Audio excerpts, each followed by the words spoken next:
La Côte d'Ivoire a considérablement revu à la hausse le nombre de licences d'exportation du cacao accordées pour la campagne 2020-2021 qui s'est ouverte le 1er octobre.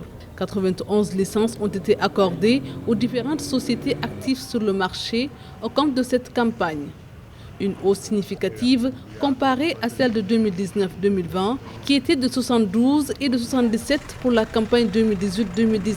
Avec déjà cette volonté d'industrialiser un peu plus, l'État a encouragé la transformation. Donc il y a de plus en plus d'unités de broyage qui ont vu le jour et même d'unités qui vont jusqu'à la conception du produit fini, que ce soit de grandes, de moyennes et puis de petites unités. Déjà le fait d'exister facilite au maximum l'obtention de cette licence d'exportation-là. Il s'agit là de l'une des plus importantes hausses d'une année sur l'autre depuis la réorganisation de la filière il y a une dizaine d'années.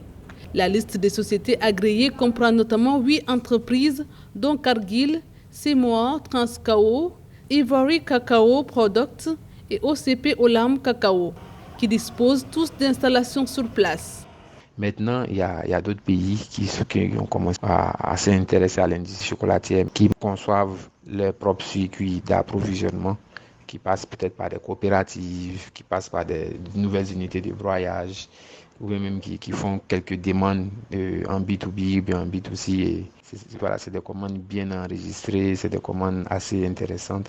Et donc, quand tout ça remplit les conditions d'éligibilité à une licence, quand le conseil regarde tout ça, le conseil, bien entendu, est obligé d'octroyer la licence à ces personnes-là. La Côte d'Ivoire a broyé environ 559 000 tonnes de cacao en 2019-2020.